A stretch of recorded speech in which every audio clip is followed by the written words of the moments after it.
Assalamualaikum warahmatullahi wabarakatuh. Izin memperkenalkan diri, nama saya Anissa Syifa Hakim dengan NPM 2417051019. Di sini saya akan mempresentasikan tentang materi pengantar organisasi komputer yang berjudul Revolusi Komputer dan Perkembangan Mutakhir Teknologi CPU.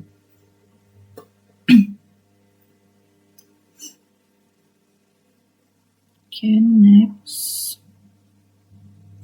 Apa sih revolusi komputer itu?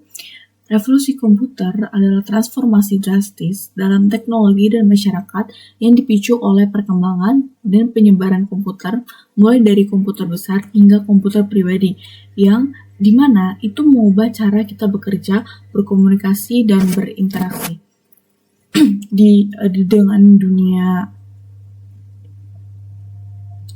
Dimulai dari penemuan komputer pertama hingga perkembangan teknologi canggih seperti AI dan IoT. Selanjutnya, sejarah singkat revolusi komputer.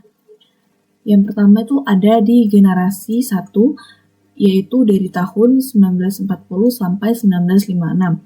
Komputer menggunakan tabung vakum besar dan lambat, contohnya ENIAC. Ini contohnya.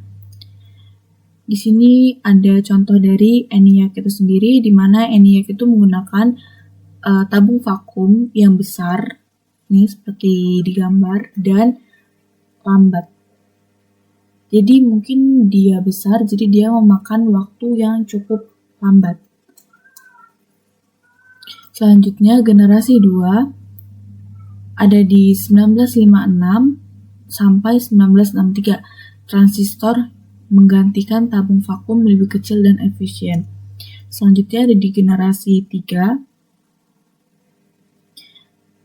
yaitu dari tahun 1964 sampai 1971.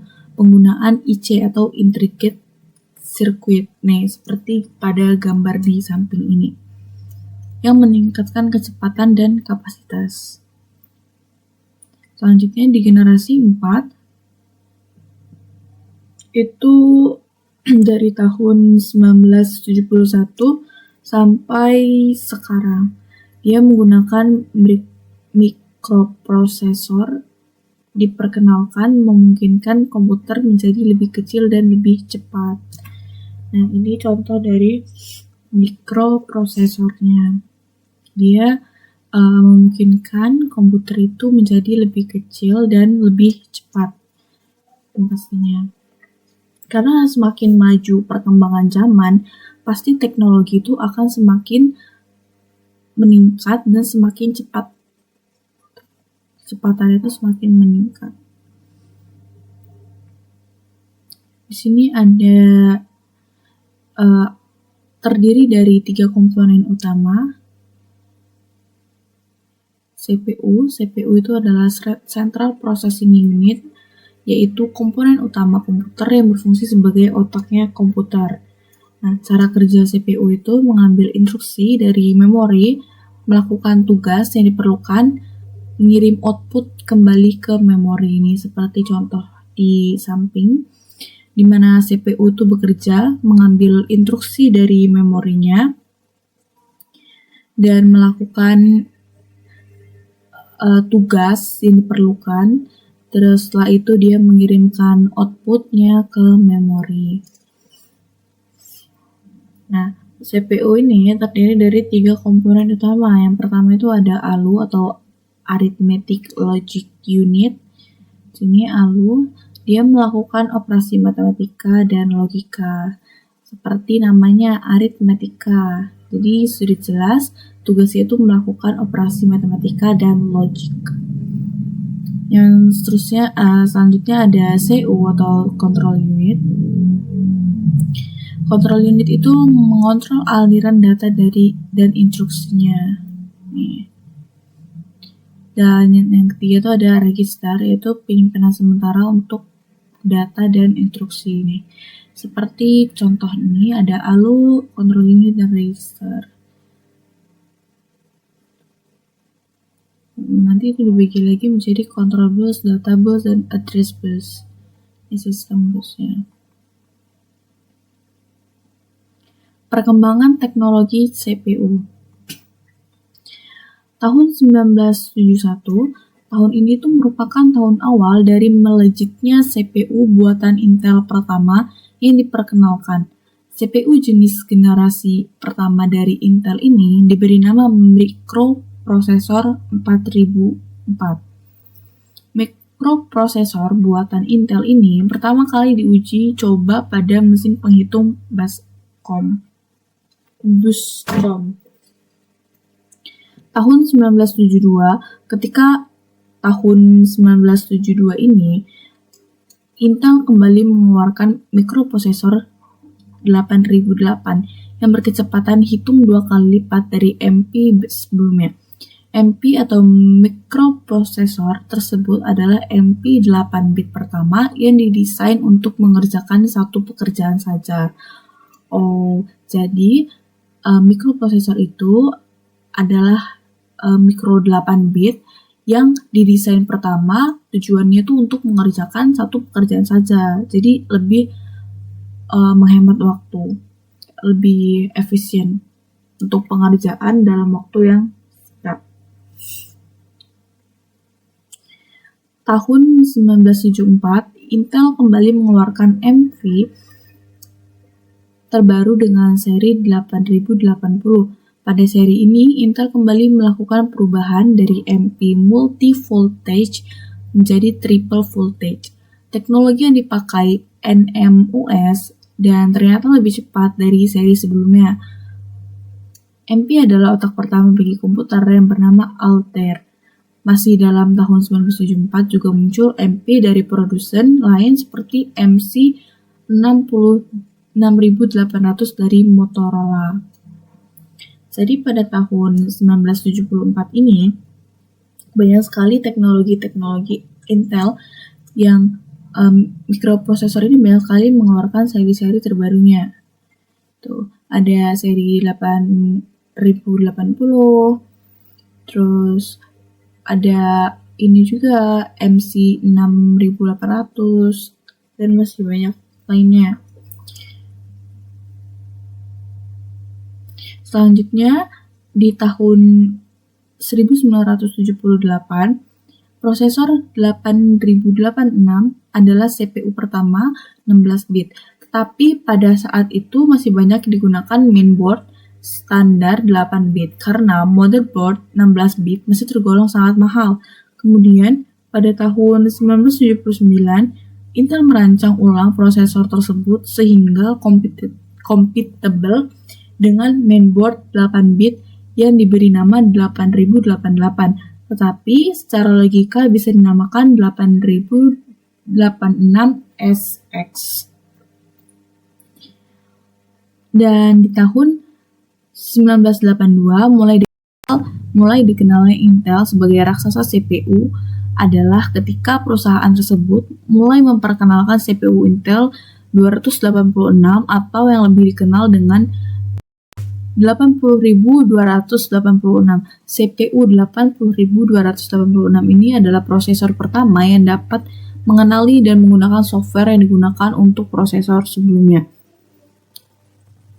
Pada tahun 1990-an, Intel memperkenalkan Pentium dengan teknologi supersaklar yang memungkinkan CPU menjalankan lebih dari satu instruksi per siklusnya. Teknologi ini tuh sangat meningkatkan kinerja, jadi dia lebih efisien. Juga peningkatan kecepatannya itu diiringi dengan pengenalan people learning dan penggunaan fase L1, L2 untuk mempercepat akses data. Jadi semakin maju zaman, itu akan semakin canggih juga teknologi-teknologinya. Ini naik lagi pada tahun 2000-an. Pada awal tahun 2000-an itu, perusahaan seperti Intel dan AMD mulai memperkenalkan prosesor multi-core, misalnya Intel Core 2. Setiap core bertindak sebagai CPU terpisah yang dapat menjalankan tugas secara paralel, meningkatkan efisiensi dan kinerja secara drastis. Pada tahun 2010-an, Sebagian besar CPU desktop dan laptop beralih ke arsitektur 64 bit, memungkinkan akses lebih dari 4 GB RAM dan komputasi yang lebih kuat. Pada tahun 2020-an, prosesor modern semakin banyak yang dioptimalkan untuk AI dan machine learning, seperti penggunaan Tensor Processing Unit atau TPU dan AI dedicated hardware pada CPU konsumen, misalnya Intel dengan AI acceleration. Jadi pada tahun 2020-an sudah mulai mengenal AI, yang dimana seperti yang saya bilang tadi, semakin maju perkembangan zaman, semakin maju pula teknologi-teknologinya, dan semakin banyak juga teknologi-teknologi baru yang dikembangkan di tahun-tahun yang akan mendatang nantinya. Selanjutnya adalah teknologi CPU paling mutakhir. Nah, di sini ada Ryzen dan Intel Core i9, prosesor high-end untuk gaming dan pekerjaan berat. Terus di sini ada Apple M.I atau M2 chip, arsitektur hemat energi dan performa tinggi. Ini di sini ada contohnya. Ini untuk yang M.I, yang Apple. Ini seperti ini bentuk chip. Dia kayak chip. Jadi dia lebih menghemat energi dan performanya tinggi.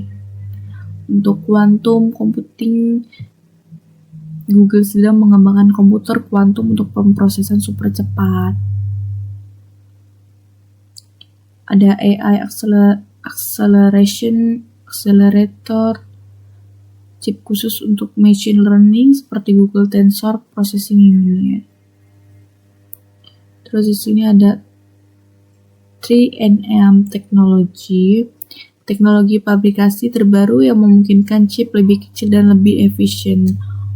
Jadi untuk yang 3nm teknologi itu dia berbentuk chip, tapi chipnya lebih kecil, jadi dia lebih efisien dibanding dengan Apple M1.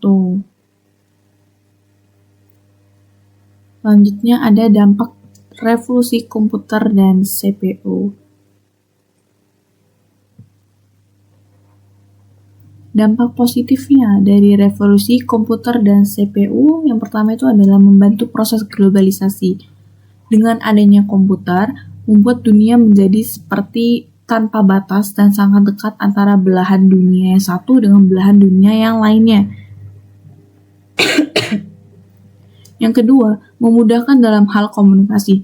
Keberadaan komputer tidak jauh dengan yang namanya internet. Dengan adanya teknologi ini, dapat membantu banyak orang dalam berkomunikasi walaupun jaraknya sangatlah jauh, serta akan lebih mudah, murah, cepat, dan efisien.